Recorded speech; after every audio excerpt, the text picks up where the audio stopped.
Hi, everyone. We're going to get started. I'm Kyle Cleveland. I teach sociology and Asian studies here at the university. First of all, I want to thank Professor Mike Williams for being so generous as to open his class to this performance lecture. We're right towards the very end of the semester, and so class time is really kind of precious. But we appreciate that. I'd like to introduce today the speaker, Neal Hall. Neal is a quite accomplished poet, writer. He's also a medical doctor, and he's spoken all around the world at many universities. He's spoken at a lot of universities here in Japan. In the audience, we have here John Russell, who's an eminent scholar, and at Gifu University, where Neal Hall has spoken previously. So he will speak and perform for 20 or 30 minutes, and then there'll be an open Q&A, so please don't be shy. We are Zooming this, and there are a number of people are on the Zoom. So ideally, if you could come up and ask your question at the mic, or maybe you could kind of repeat it. I don't know if it'll pick it up otherwise. Do note, though, that we're recording this, and it'll be made available publicly through the archive of our institute. So, yeah, thank you. Thank you.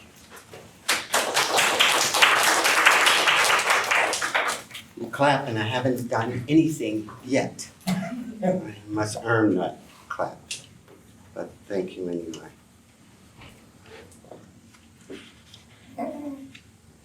Clean from the purpose. It's not that we love truth less, but that we love living the lie more. Under the pretense of perfection, constantly in the making, we, the people, in order to appear to be constantly forming a more perfect union, falsely pretend and profess to establish justice, ensure domestic tranquility, provide for the common defense, promote the general welfare, and secure the blessings of liberty, and that all men abide by these deeds, except those we, the people. 'Tis but marrow from vain, feeble tongues. There is but one mind in all these we, the people, and it is bent. Men construing things after their own fashion, clean from the purpose of the thing itself. 'Tis but common proof of lowliness. Colorable, they say, there is no Black America. There is no white America. There is no Latino America. There is no Asian America. There are but these bent states united in a we the people America. More narrow from vain, feeble tongues of what they say and not what they do when they do what they truly do. We the people point a finger on the water's surface and call it the moon, clean from the purpose of the thing itself. America was built on fear, not on courage, not on imagination, not on an unbeatable determination to not point its finger on the water's surface and call it the moon. Clean from the purpose of the thing itself. Let us start with what America calls the truth to now call it a lie. We, the people, in order to form a more perfect union, establish justice, ensure domestic tranquility, provide for the common defense, promote the general welfare, and secure the blessings of liberty. Shrunken from these measures, it's not that we love truth more, that we love living this lie more.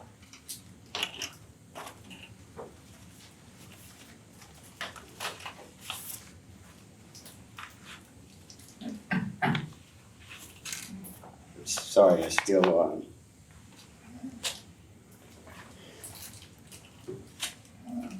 have the training of my mother trying to be neat with my papers. I've been to the mountaintop where they had me when they asked me to ask not what my country could do for me, rather what I could do for my country, whilst my country was doing me. I've been to the mountaintop. Ain't nothing there but a straight drop. You see, from the hilltops of New Hampshire to the Alleghenies of Pennsylvania, to the snow-capped Rockies, to the slopes of California, there are no kings, no dreams, no promised land, no embracing hand, no lands of equal opportunity. No free at last when you're the last to be free. No freedom's ring, no we and we, the people, my eyes can't see anything but dated niggas clinging to a nightmare, posing as its dreams. You see, you can't free nobody if your mind's not free enough to see that their song won't sing is our country, 'tis of thee. That sweet land of liberty. Land where our fathers died. Land where from every mountaintop they say, let freedom ring. But I've been to that mountaintop. Ain't nothing there but a straight drop. And as I look at the problems of the world, they're not because of the bad people. They're because of many of us in this room, the so-called good people, who do nothing but watch. And in many cases, benefit socially and economically from what the bad people are doing because of our silence. Appalling silence. It is not the night nor the absence of light. It is not the sweltering fervor of the desert, but the rainfall that fails to fall. It is not humanity that loses its humanity, denying humanity from its fellow man, but humanity that fails to find its humanity, fighting back, to give back, to grant that humanity, seen, taken, denied its fellow man. It is not the strident clamor, nor the vitriolic voices of the bad people, but the appalling silence of those who claim to be the good people. It is not the night, but the absence of light that keeps us in the dark. And in that darkness, we must remember not the words of our enemies, but the silence of our friends.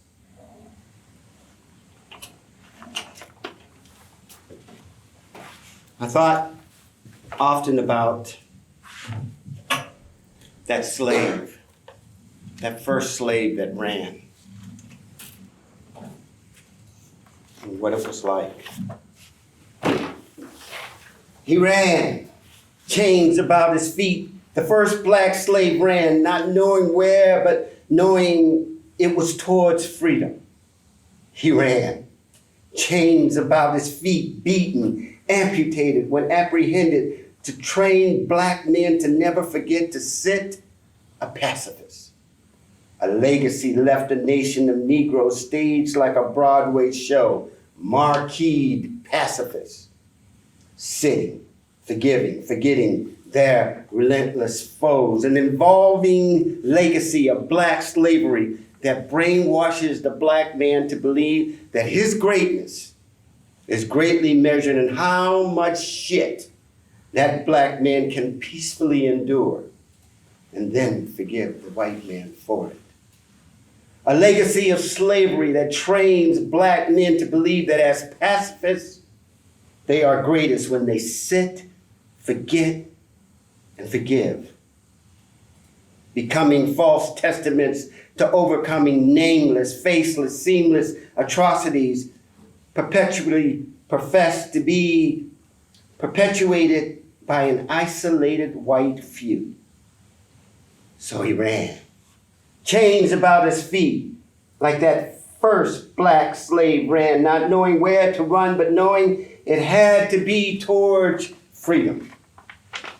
He ran, shackled like Jackie Robinson slavery for Jackie Robinson, like made for prime time testimonials of black men trained to sit, forgive, and forget, to appear to have overcome the overseer's overwhelming oversight so as to appear in testament to be greatest, sitting, a forgiving pacifist, an open-handed fist to be handed more shit.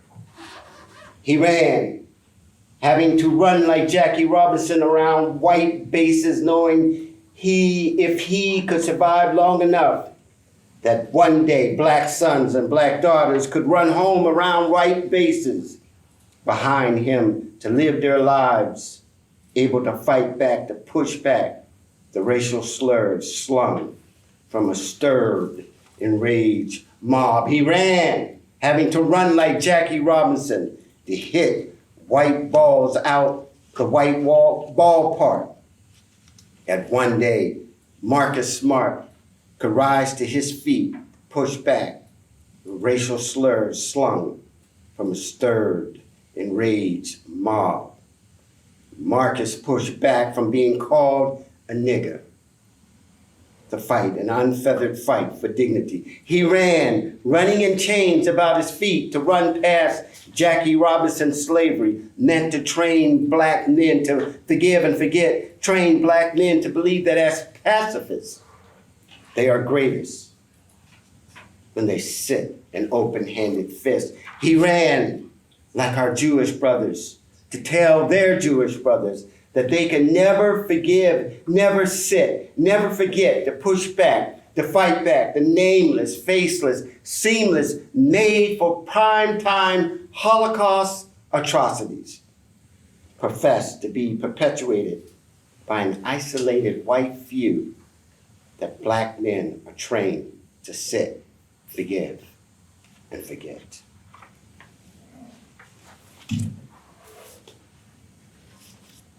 Every one of us in this room has a weight that we carry. Whether you're Asian, whether you're female, whether you're black, whether you're white male, we all have a weight, a cross. Some crosses, one would argue, are larger than others. Some would argue that the weight of those crosses are heavier than others. But we all have that. And I hope that you will have some appreciation of what that weight can be.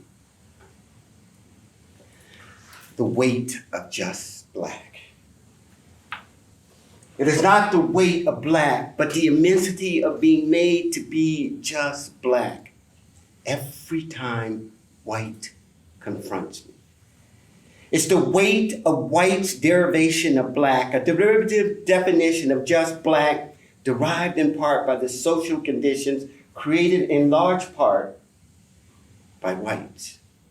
It is the stress and strain of an inexact, inaccurate depiction to foster an ill-conceived, preconceived description of an ill-meaning distinction of black nature, black imagery, black sounds, the scope of black, derivatives of black derived, reconstituting me by society to be just black.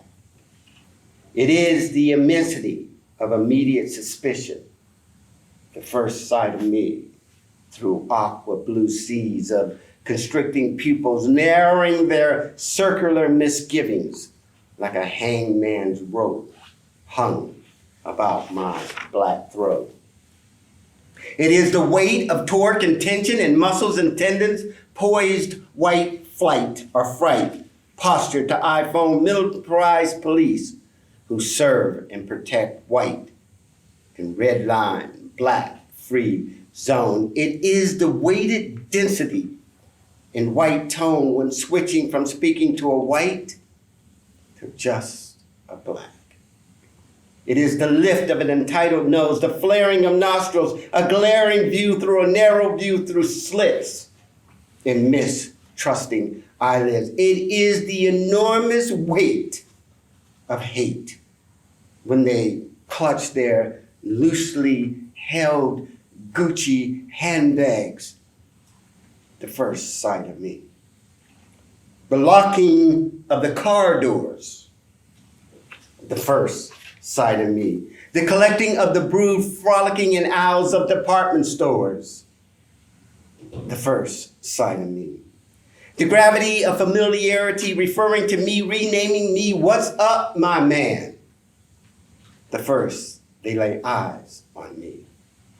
It is the insanity of in nigger black, subhuman black, green light black, to shoot blacks in the back, concealing it, tracing the slain outlines of black in crime scene tape of plausible alibis and deniabilities, concealing fallen shadows of black and lines that divide, sever white society from just black, waited to be just black, a derivative of me derived, reconstituting me by white society to be just black.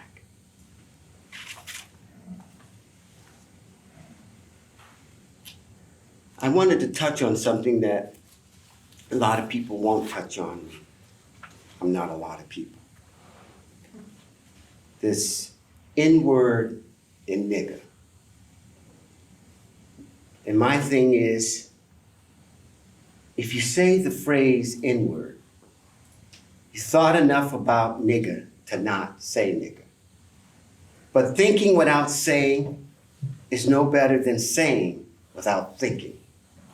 To my mind and to my ears, there's only a hair width difference separating the two. And black people shouldn't be comfortable with N-word, and whites or non-blacks shouldn't feel that they've helped change society by saying N-word instead of just nigger. I wanted to touch on another thing that touched me. Critical race theory.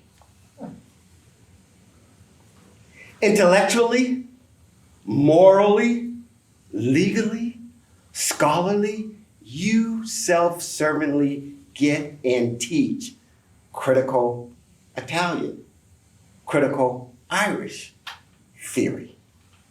You get and teach critical Jewish, Armenian, Polish, French, English theory.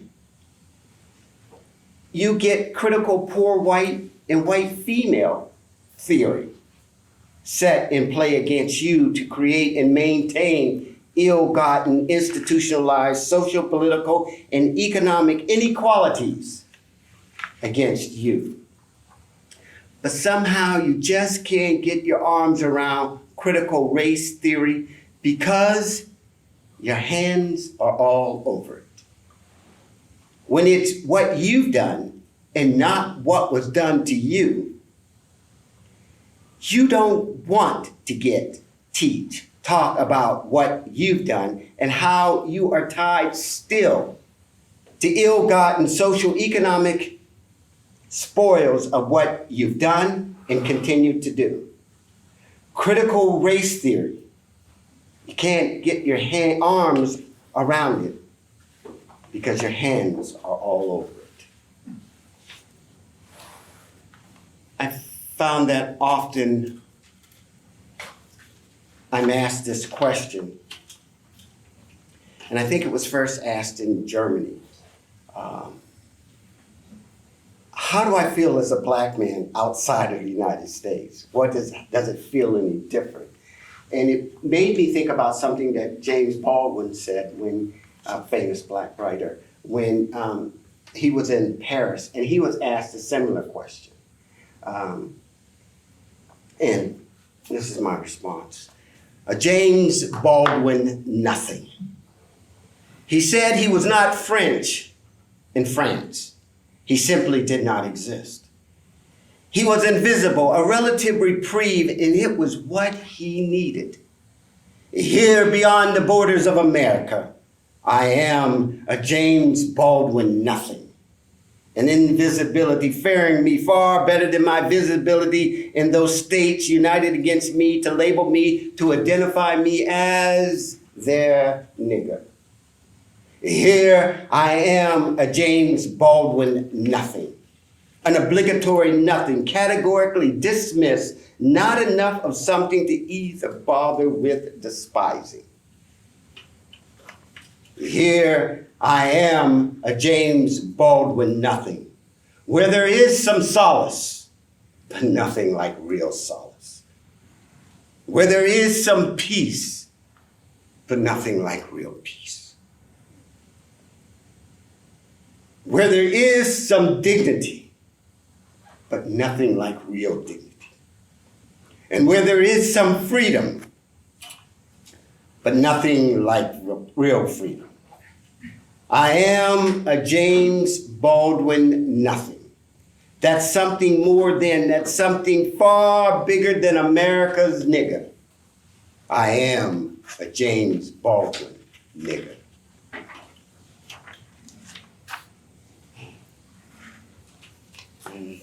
Let me just drive the point home. I came from nothing, zero. And I was able to, because of sports, use sports to go to college, to win a scholarship. And I was lucky enough, I choked on the word lucky, I earned it because I worked my ass off for it. But to win a scholarship at Cornell University and go there, went on to medical school, went on to Harvard to do my eye surgery work. And what I found out after all those years, 13, 14 years of schooling, I went from nigger to Dr. Nigger. And Dr. Nigger, can you cure me without touching me with nigger hands? And can you save my life without changing my life? Can you dance soft shoe while humming those Negro tunes when my white life codes blue?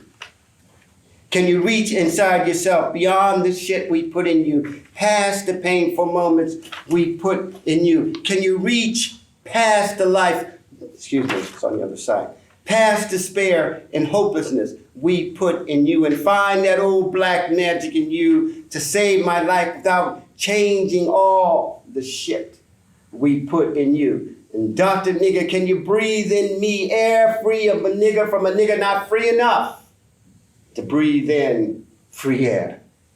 And can you stay on the colored side of the colored line and reach across those woes without touching me with those nigger hands to restart my blue heart without changing my cold, bloody heart? Can you reach past the life we've taken from you and save my life without letting the white life pass me by? Can you, Dr. Nigger, be bigger for just 1 minute, in it for more than just a minute to save my life without taking my life? Can you cure me without touching me with those nigger hands?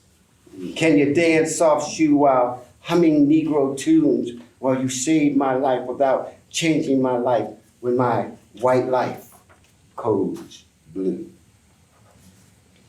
So it was a rude awakening to, after all those years, where they say education is the key for many of us who are marginalized, whether black, female, that education is the key. It's the key, but it's a small key. A degree from Cornell, a degree from Michigan State Medical School, a degree from Tufts University, and a degree from Harvard University. And I am judged first by the degree of my blackness. And it was very painful coming to that realization. But I remember something he said. My 3 pillars that I stand on are Malcolm X, Martin Luther King, and Gandhi. And every once in a while I'll go back and read something about one or all of the 3 to sort of gain some insight, some inspiration. And one time I went back and I read something that Martin Luther King said. And it inspired me so much that I wrote, he said. He said, all we say to America is to be true to what you said on paper, because he said somewhere, I read, you said all men, not just white men, were created equal with inalienable rights. And somewhere he said, I read that you said 3/5 did not exist anymore with your abolishment of slavery. And somewhere I read you said we had the measured right against unreasonable searches and seizures. Somewhere I read you said we had a right to a fair trial by a jury of our peers, and that we were innocent until proven guilty, not by our absence of whiteness. Somewhere I read you said there would be no more gerrymandering or color-coded poll taxes to undermine one man, one vote of every black man. And somewhere I read you said on parchment, on papyrus, on your letterhead paper, we hold these truths to be self-evident. And now is there a necessity. And all we said to democracy was somewhere be true to what you said on paper. Because he said there'll be difficult days that lie ahead. But it really didn't matter with him. He had been to the mountaintop. He said he did not mind like anybody. He wanted to live a long life. Longevity had its place.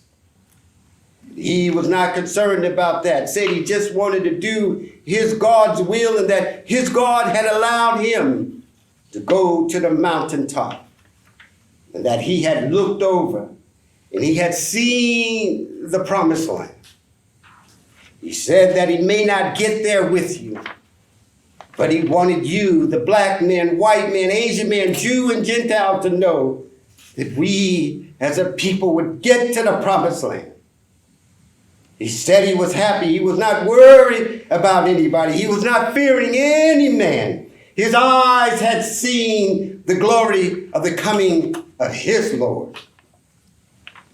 And when he said the urgency of now is now, when he said now is a necessity, now is the time to make real the promises of democracy, an angry scowl did plow democracy's brow, a lean and hungered look, and stared it upon the king with ungentle eyes.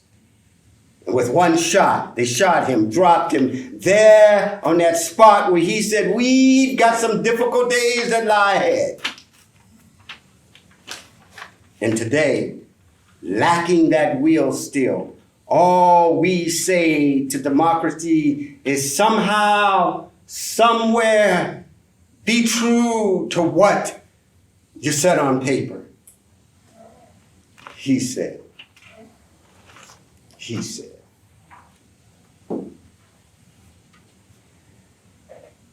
I was in Italy, in Rome, and I read there, and afterwards this young lady, mature lady, sort of affirmed, not that I needed her affirmation, some things I was saying. And then she ended her statement by saying, but it takes time to change. You know, it's good, but it takes time. And I thought about it. What I answered at that time was, it depends on what side of the fence you're standing on with respect to time. And then when I went home, I thought about it more. Tied to time. Tied to time. She said, change is tied to time, and it takes time, and thus it takes time for us to change. But the oppressed ask, who is us, and whom among us tied change to time? Why does it take time? And whose time? Who is the one taking time, needing time to take their time to change? The clock's been ticking since 1776. Whose watch do we watch when we are not the watch, nor the watcher of the watch? Whose watch do we watch to keep the time we keep reciting this side of tyranny? Who gets to be the timekeeper, taking their time, watching time to say now is the time, to say now is the time to make real the promises of the freedom and democracy tied to time, tied to watches and watchers of watches that are not mine, that tie change to time.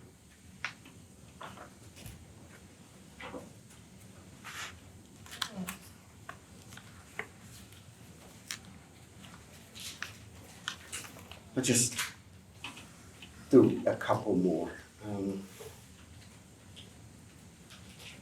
I don't believe in hope, and I don't believe in faith. I think they're instruments of subjugators. They're instruments of tyrants.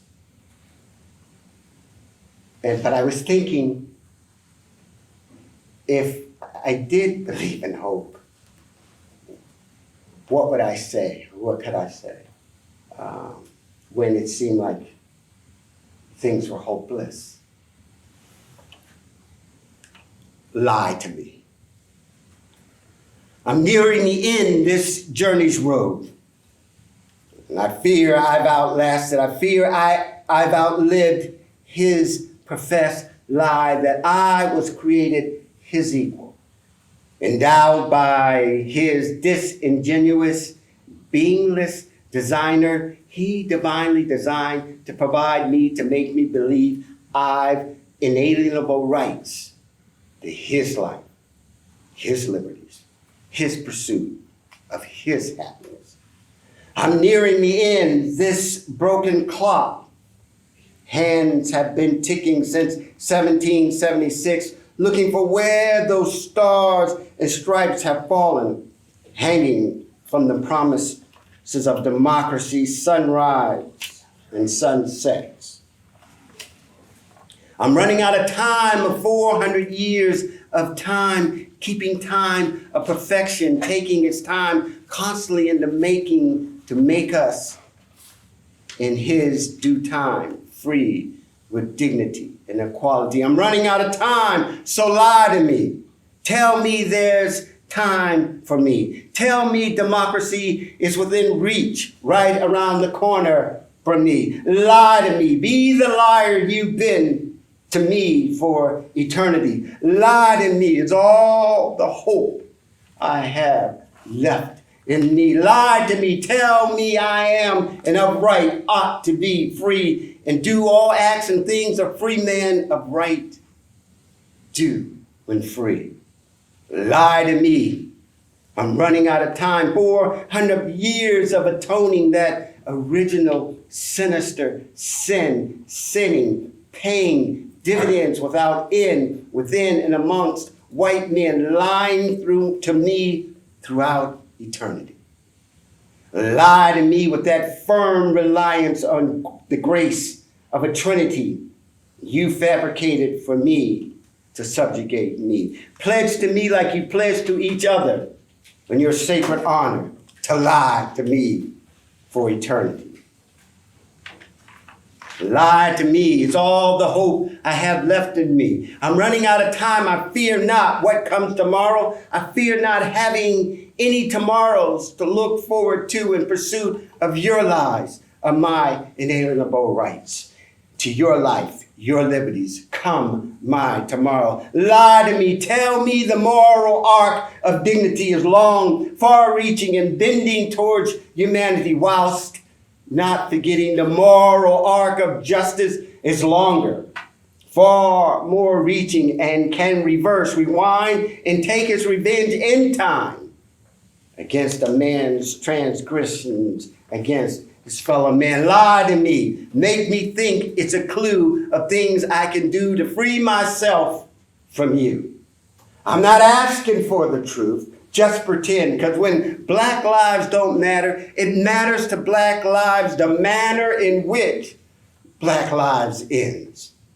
I'm nearing my end.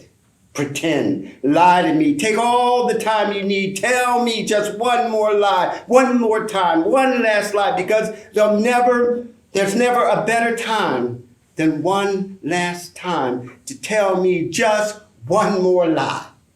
to make me believe your make-believe. Lie to me. It's all the hope I have left in me. And I'll leave you with this.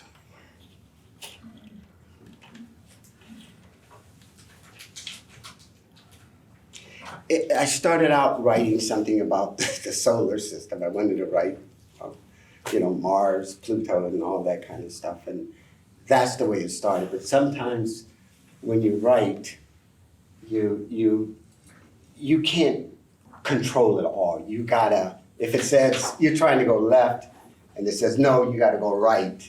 You gotta go right to be authentic and true to yourself. So this was something that started out left and it went right. But it speaks to not just the planets, but when you're tired and you don't want any more.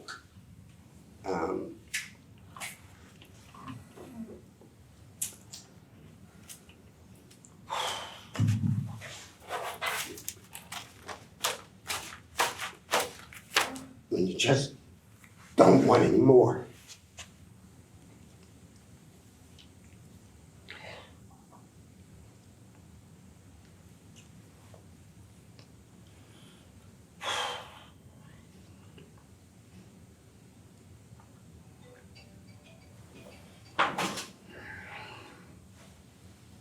Where's the precipice? From Jupiter, the fine lines are not linear, distinct, defined. They're blurred of contrast, purpose, and perspective. From Mercury, oil can't see its flame. A stained teacup drained its cup of tea, pours its empty cup of tea in me. Where's the precipice? The edge, weary toes align themselves side by side to hang beyond before their synchronized leap.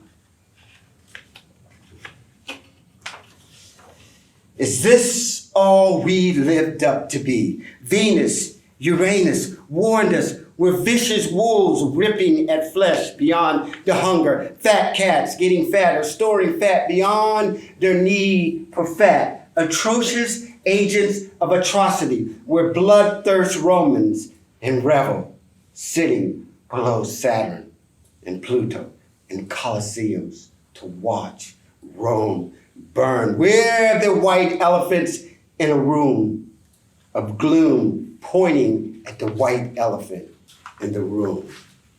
If this is all we lived up to be, where's the precipice? Where's the edge? Depleted toes align themselves side by side to hang beyond before their synchronized leap.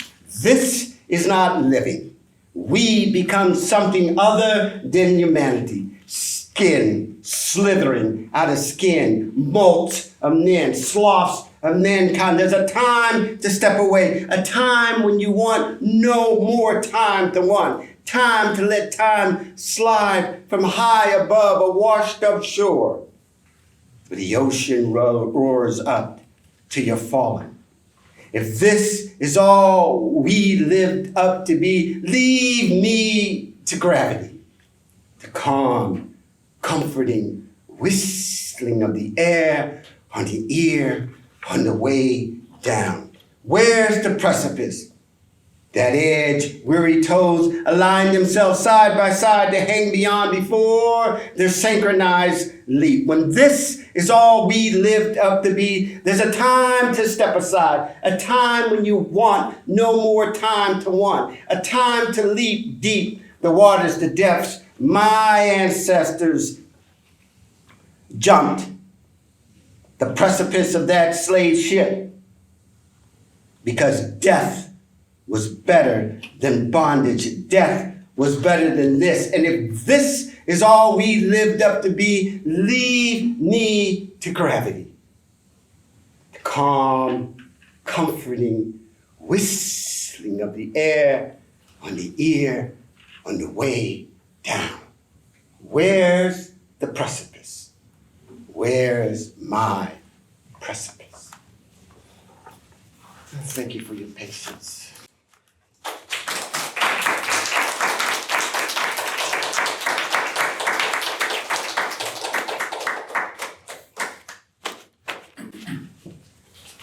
So now it's my favorite part of this, and that's engaging you all in your questions. As a mature, college-educated, very talented. Oh, excuse me, I take it all back. She raised her hand. I'm sorry. How long does it usually take you to compose a poem like that? Like on average? I would love if it could be, within an hour, but something like that may take, I would say on average, about 3 to 4 weeks of just constant at it. And I have this thing what I call, and it's part of my email, it's PLI, passively listening intently. And in short, it's sort of like, don't chase the butterfly, sit and it will come. You sit and it will come sit on your shoulder. And so that's what I try to do. I try to always, even now as I'm talking to you, I try to at least be somewhat in tune to something that may come out that's inspirational and it causes me to write something. But, and that's sort of how I write. So when I get that inspiration, I try to hang on to it as long as I can so I can be productive. And usually I tie it with a song. And I play that song until the singer on the CD say, hey, stop, I don't want to sing anymore. I just keep playing it and playing it and playing it, and it drives the inspiration. What song do you listen to the most with it? Or does it change? It changes, it changes. Now I'm listening to, there's a gentleman who was on America's Got Talent or something like that, Sam Samiri, and he sings this, What Makes You Sad? And we did a very, very good job with it. So now I'm into him, and I have been listening to him like endless as I'm working on a poem currently. Nice. Thank you. Oh, you're welcome, man. Yes, sir. As a follow-up to Savannah's question, do you take notes? Because I find myself, I've got like 1,000 pieces of note papers all over my apartment. Do you take notes, and how do you keep it organized if you do? I've been known to write on little kids standing in front of me in a grocery line. It's gonna make me laugh. Yes, I take tons of notes. And how I keep them organized is that I try to quickly move from the paper to the computer. And so I have a sheet of my thoughts on a document. And so I'll refer to them if I'm looking for a source of inspiration, or if I got a block of something I want to, well, let me go here and see if I can find something that fits. Oh, Neal, they can't hear you unless you're right. oh, I'm so sorry. Yeah, I will, as I said, I will put everything on a electronic document. But yeah, I have paper everywhere. And I've been known to drive down the street writing, But when I get a thought, I really try to grab it. One famous poet, I heard him say, and it's so true. He said, I've lost more poems than I've ever written, because he did not write them down. Neal, No. at what age did you start to feel that you had this in you, that you had this gift? I don't know if it's a gift, but I think it's a gift. when you say what's in you, I think it took me years and years and years to be able to articulate and to understand what this is that's in me. And what it is it's a sensitivity. It's a sensitivity to everything around me. And it comes to me in words. I can remember as a little kid in bed at night. Oh, I couldn't wait to go to bed because I had we had them radios, we called them. I probably don't know what the hell a radio is, you guys. It played music, you guys. And I loved the words. And my uncles were really into, what's the Detroit? Motown? Motown. They were really into Motown, but I couldn't get into Motown. You know, doo-wop, ooh-wee. Those weren't words to me. They didn't mean anything. But like Carly Simon, James Taylor, Moody Blues, those, our friend, what's its name? Gil Scott? Gil Scott Heron. Those words impact me. They touch me. They move me. But as a kid, you know, my uncles were all big-time athletes in high school. So you couldn't be nor show sensitivity. You couldn't do that. You had to hide all that. And so I did for many, many, many years because, you know, as a kid, I didn't understand why I was so sensitive, and I didn't know the word sensitive, but why I was so moved, let me say that, by certain things. But I pushed it aside and tried to become the big, tough athlete. And then once I got past that tough athlete thing and, you know, did what I did there, I started having some kind of sense and understanding about sensitivity, and that it was a source of strength for me, and it wasn't a weakness, and that sensitivity connected me to all of you. That sensitivity wanted me to connect, needed me to connect with all of you. And so I actually cherish it. I really, really cherish it. And I hold it as a symbol of strength, not weakness. So that's the thing that, you know, I come to understand. And the other part of that is that sensitivity, that connection to words. So someone here could be a dancer, a great dancer, wanting to be a great dancer. And there's that special sensitivity at the level of dancing that you have. So you are, in effect, a poet of dancing.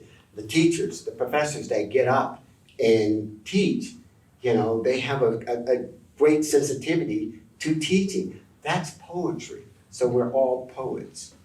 Every last one of us is poet. It's just what field that your level of sensitivity to something is.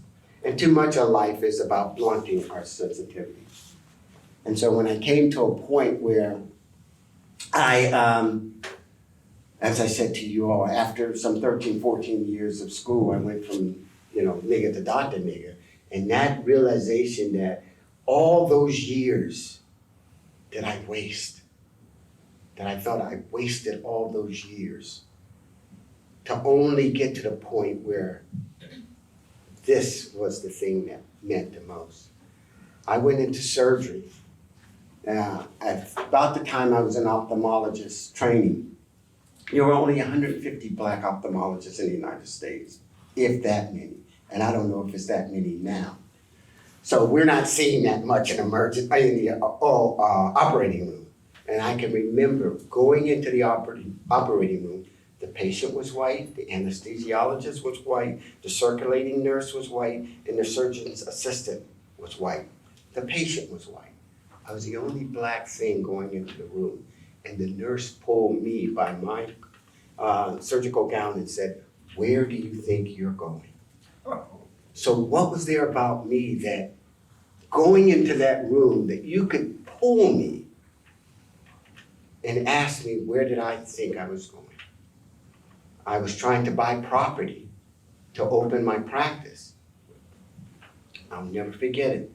Guy stood before me, white gentleman, and he said he had an obligation to his community not to sell me the property. The second property, which was right across the street, the realtor told me, my banker who went with me, senior vice president of the bank, because I developed a relationship, she said she wasn't going to move the deal forward because she did not think I could afford it. So what was it about me that you could look at me and say that.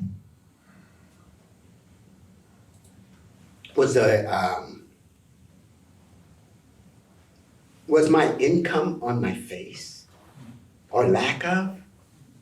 What was it about me that you could say, or some of the women in this room, that a man could say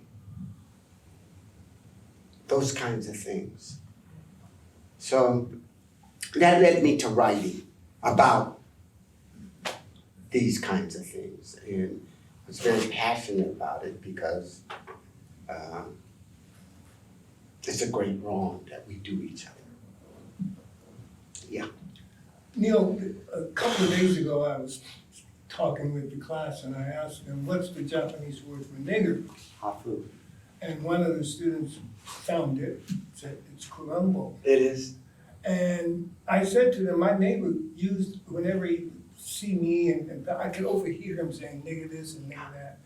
And John, you might be able to speak to this. If I had a 10,000 yen bill for every time I've heard that word, I would be able to retire. No, seriously, on the trains, you hear people just casual, oh, there's a nigger guy on the train. Oh, see that nigger over there? It's just a casual, common expression that people use here all the time. Right, and I would add to that, that if they knew you knew the word and you had $10 million in your pocket, you wouldn't hear that. They wouldn't say it. They wouldn't say it. So you're saying that Michael Jordan isn't a nigger? He won't hear it. He won't hear it, okay. He won't hear it. Okay. So But there's nigger the noun and there's nigger the verb. Okay? And we're too focused on nigger the noun. Okay? And it's nigger the verb that limits my life, liberty, and pursuit of happiness. It's the action of treating someone like a nigger, not calling them a nigger. It's the action of treating you like you're an Asian instead of calling. And so we're so focused on, oh, they called me this. But we need to be, the real battle is on how we are treated. Okay, how we are treated. And so we feel we won this wonderful battle because we don't hear them call us that anymore. If you think it, you called it. My thing is, I don't want you to act it out because that's what limits my life, liberty, and pursuit of happiness. if I may follow up, I also shared with the class a scene from the film The Butler, where they were talking about former President Lyndon Baines Johnson used the word nigger all the time. I shared this with you guys. And he didn't think it wasn't nigger the noun, or it was just a word that he said. I grew up around black people. And when he became a politician, his advisors said, you can't say that word anymore. And he said, well, why not? It has no meaning. But I would say it was not just nigger the noun, because when it needed to be, it would be converted into a verb. Yeah, and in that film, there's a scene where one of the butlers in the White House says, because LBJ is using that word, and he's a black butler, he says, that nigga says nigga more than I do. Yeah, I just, if I was being attacked and someone took one hand in the other hand and grabbed my arm with one hand and then grabbed me about the throat with the other hand, which one would you want to remove first? Come on, guys, this is not a difficult question. This is not a difficult question. It's the one around the throat. This is nigger the verb. This is nigger the noun. But we're focused on this one while we're being choked to death. Okay? And we're kept apart from each other. Our battle is collective. Our battle is collective. My Asian brothers and sisters, my white sisters, my brothers, white brother, this battle is collective, but they have separated and divided us from the day we were born. They have separated us and divided us and kept us that way for economic means. That's it. For the top 5 to 10% that understand it is all about economics, they extract the dollars. For the rest that are perpetrating this, it's about a social class. I'm better than you. They may not get paid at the same rate as the 5 or 10% that understands that it's all about money. But they have a social standing above you and more benefits, color-coded benefits than you. But it's all about money. Yes, ma'am. Speaking on that, two questions actually. What's an ophthalmologist? So cute. I don't know a lot about ophthalmologists. No, I only laugh because I didn't know until I was in the 4th year of medical school what an ophthalmologist is an eye surgeon, a medical and surgical eye doctor. So make people not blind. That would be a good goal, yeah. Yeah. So Do you Neal, know what that was? you help. Okay. No, please. And it took me years to learn how to spell it. No, it's a good question. So. Okay, my actual question though was So cute. the discussion of a lot of people like glorifying like black billionaires and stuff, like just because of their race, like Beyonce and stuff. I don't know, there's a controversy around her wearing this giant Tiffany diamond that's like a blood diamond. And people are like, oh, that's so great that a black woman could wear something so expensive, and ignoring like the implications of that. How do you feel about like people glorifying billionaires because of their race? I don't know so much if there's glorification because of their race. It's because they're the glorification of somebody, a black person with money.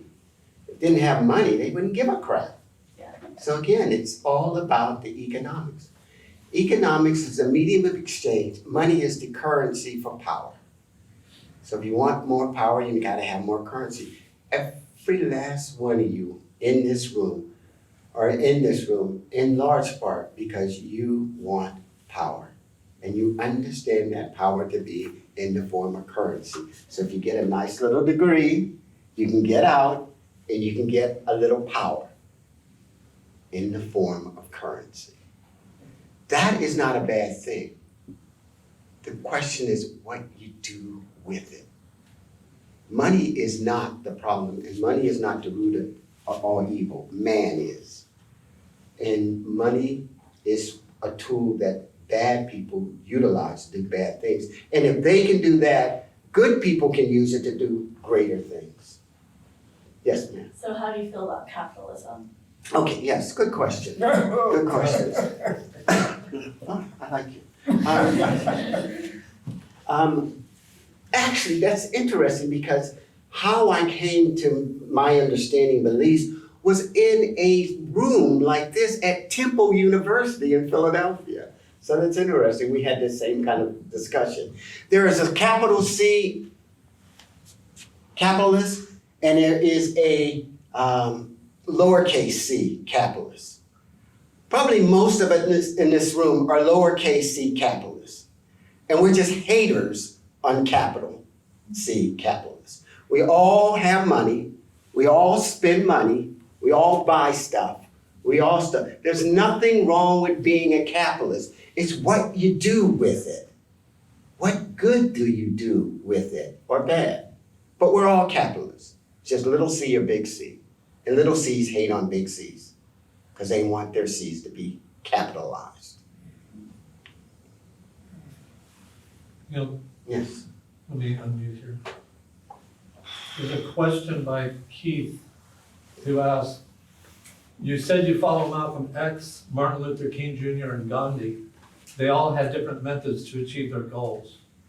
Would you say you try to embody one more than the other? Who and why? Oh, that's a good question.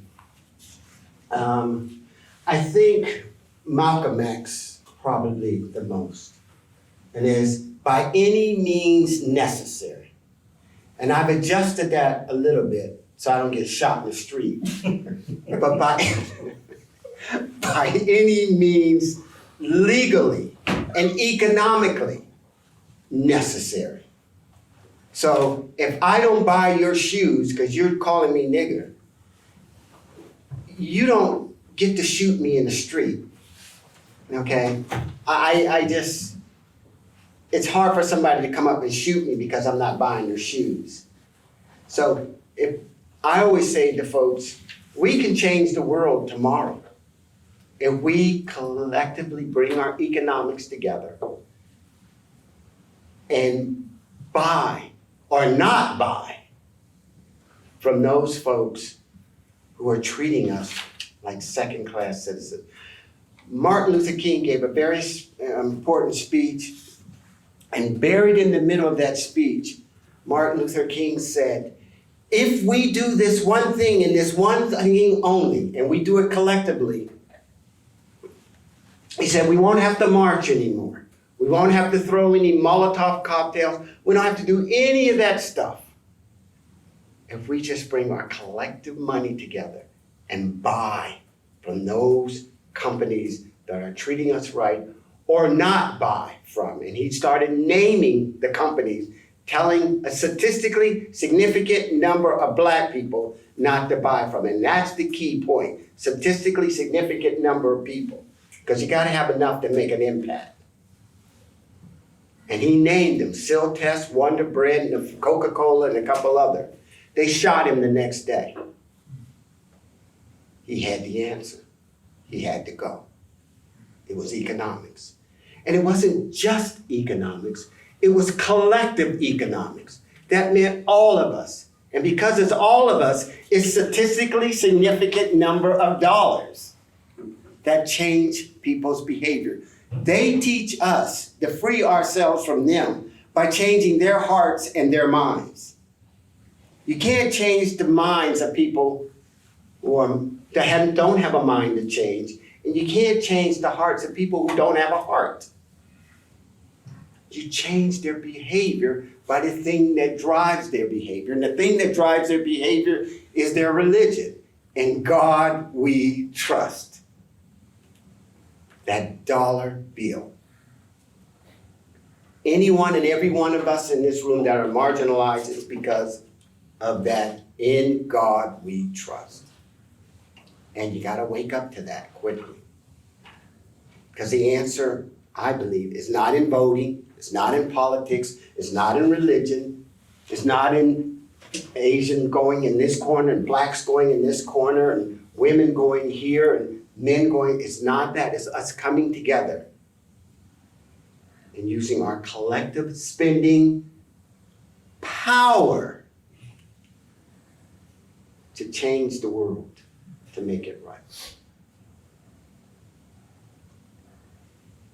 Neal, I have another question. People are talking about AI and how important it is and all the paradigm shifts it's going to bring about. Do you think AI will have an impact on some of the things that you're talking about today, racism and hatred and all of those things? And if so, how would it work in your mind? Oh, can you answer?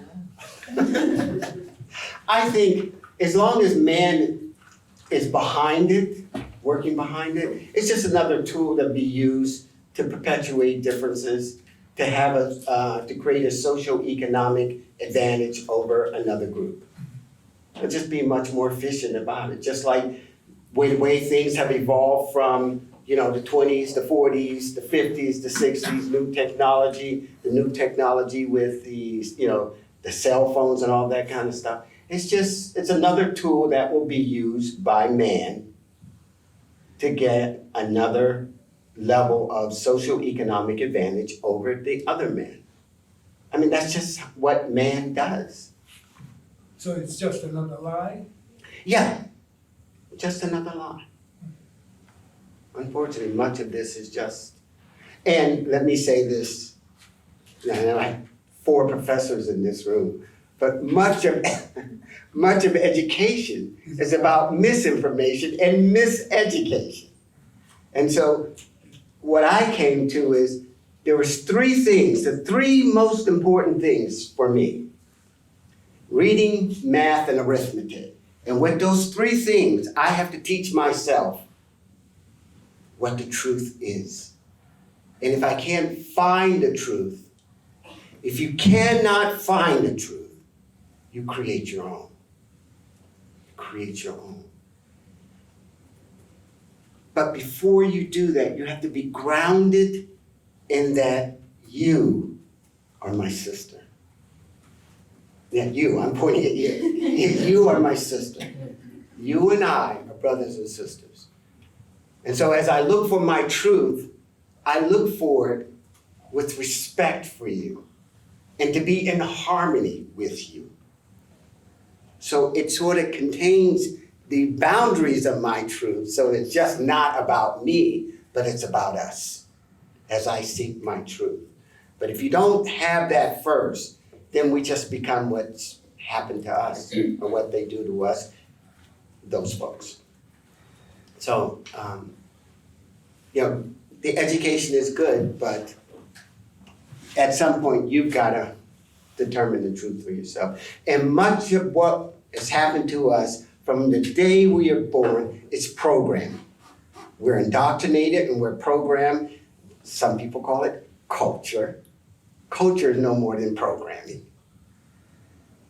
My dear professor friend at Fuji University in Sapporo, who was very helpful in me getting here, she goes crazy when I cross the street on a red light.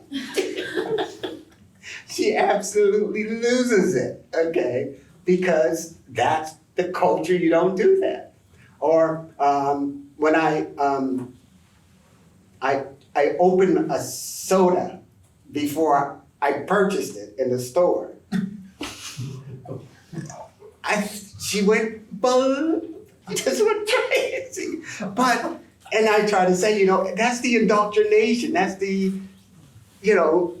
and I'm standing in line with money, drinking, but, it's stolen until it's paid for.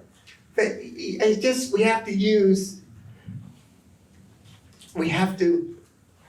I have to work really hard to undo the indoctrination done me.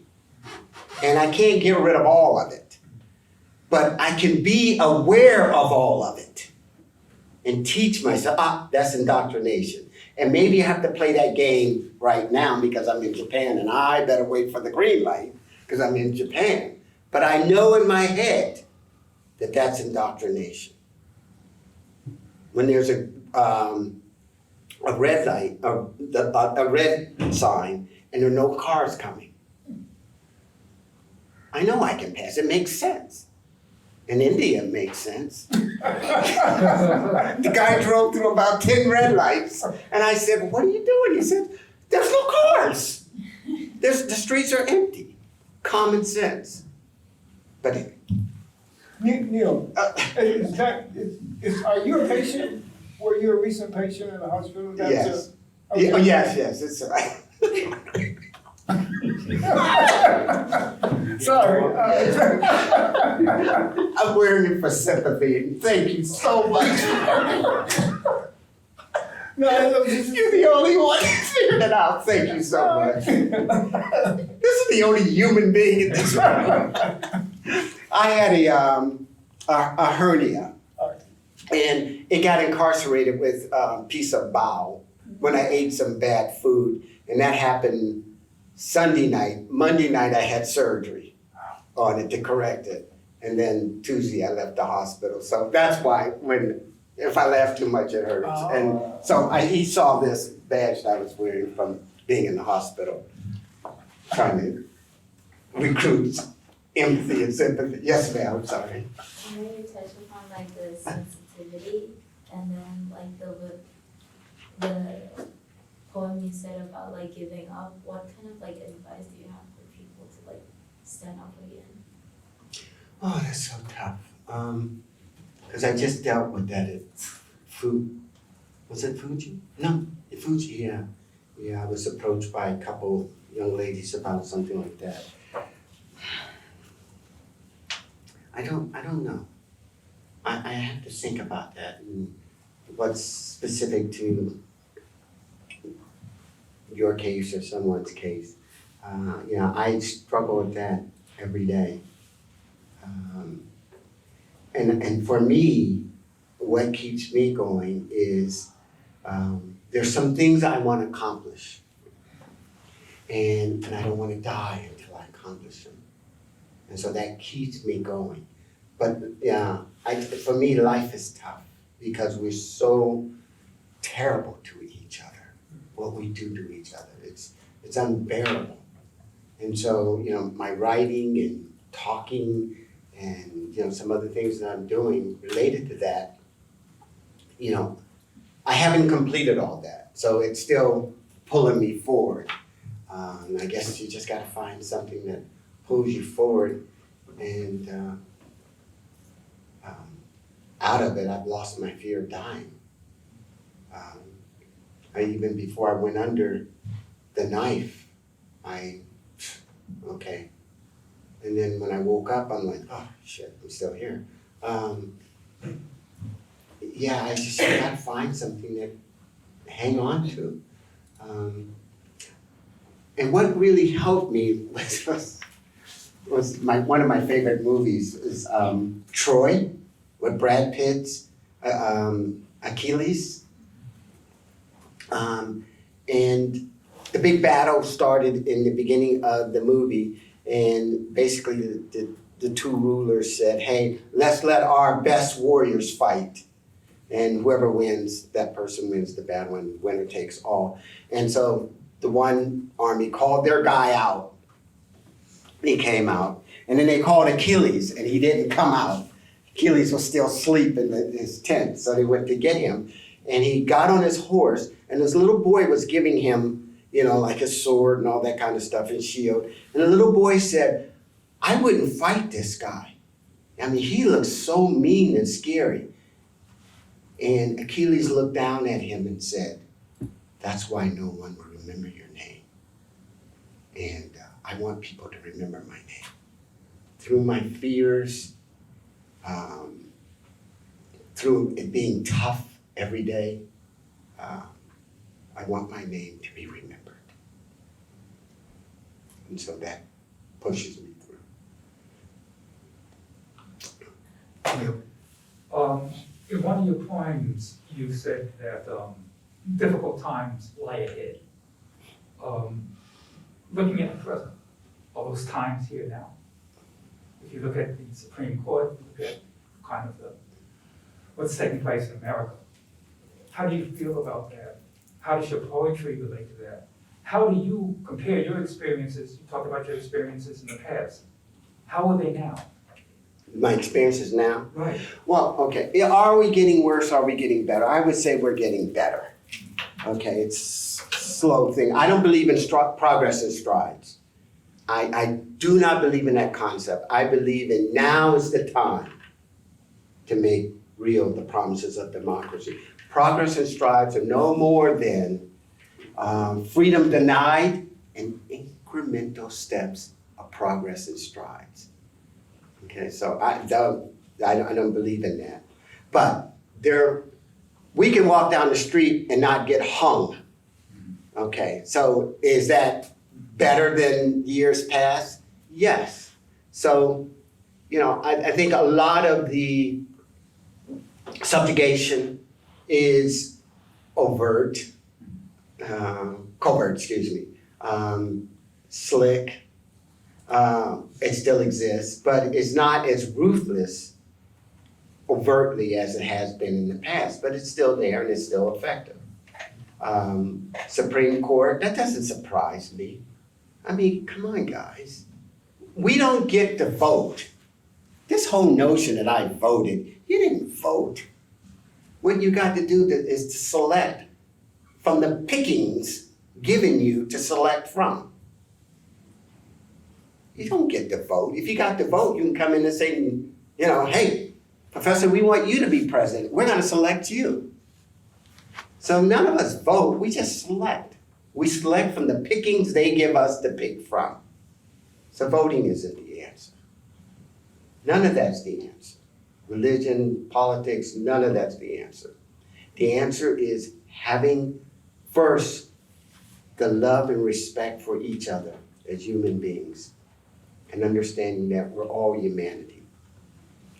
We may be a red rose, a black rose, a blue rose, but we're all in a rose garden. We're all in a rose garden. So with the power we have in that rose garden, we bring that power together and we make the kind of changes to those who don't respect the rose garden. And you can change people's behavior because economics change behavior. It's one of the strongest motivators in terms of behavior is economics. When the government wants us to do something, they tax code. When one country doesn't like what another country does, what? Economic sanctions. They're telling you. When a politician comes to you, he doesn't come to you first for the vote. What does he come to you for? Donation. Donation first. Okay? Before you go to heaven, you got to give 10% of your earnings. So an all-powerful God need my dollars. I don't think so. You know, we have a couple of questions on the chat. Derek, would you like to raise a question? Well, we can't hear you.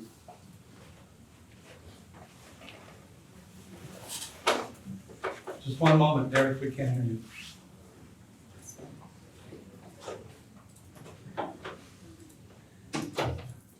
You try again, Derek? I'm barely picking you up. Type it? Yeah, speak really loudly, we'll start to pick you up.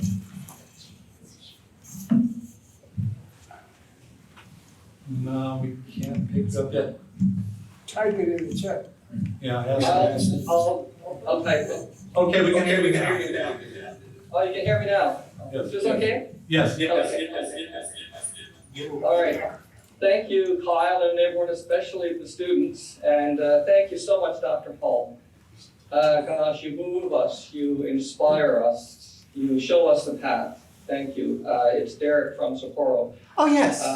And so I'm going to start running red lights now. Thank you. I learned that. But I'm glad you're okay from the surgery.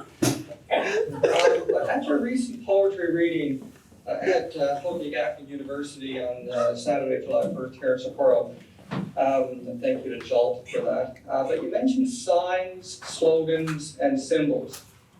I'd like you to comment on how we hide behind those, that we mean well, we're well intended, but that in reality, for those of us who are concerned and want to do good, that we stop at signs and slogans and symbols, and that in so doing, really, we are complicit. I'd like for you to expand on that for the group. Well, just my opinion with respect to signs, symbols, and slogans is that when people really don't want to do anything, they give us a slogan, a sign, a symbol. I don't want a slogan for freedom. That's not freedom. I want freedom. I don't want a sign of freedom, because that's not freedom. I want freedom. And I don't want a symbol for freedom, because that's not freedom. And so we are all driven by signs, slogans, and freedom. And basically that's one method of, again, brainwashing us. It's all psychology. I mean, much of advertising is signs, symbols, and slogans. And so we have to be aware of that. What we want is the real thing, not the sign of it, not a pretty verse for it. And we fall for it. Black Lives Matter. Black lives don't matter. They don't matter. And that slogan gives whites an opportunity to either do nothing or do nothing by standing on the corner holding a sign, Black Lives Matter, for 20 minutes and then going in the house and eating supper. You really want to deal with the issue, you deal with the truth first, not the slogan. The truth is, Black lives don't matter. Once we understand that, now is how do we make Black Lives Matter. And we'll never get there because we believe the slogan. And so that's just an example of, how that kind of thing can be used and is being used against us. Yeah. But just be careful of slogans, symbols. And we will kill. We would kill for a sign. We would kill for a symbol. The crusade, the cross. How many people have we killed in the Middle East during that period of time?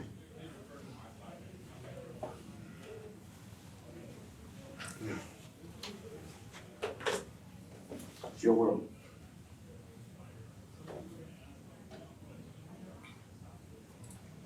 I think we're out of time. The class ends at 1:30.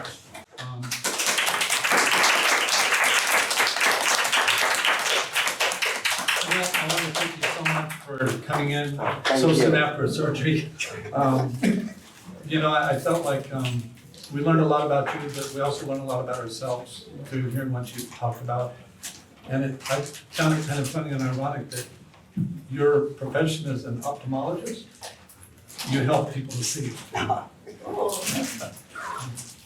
So thank you again, and thank you, Mike. Yeah, Professor thank Mike you all. Williams, for hosting this class. And my friends from coming from Read John Russell's work, and Neal Hall, his website, I put into the chat box. Thank you again. Yeah, and Professor Russell was one of the two professors that translated my work into Japanese here in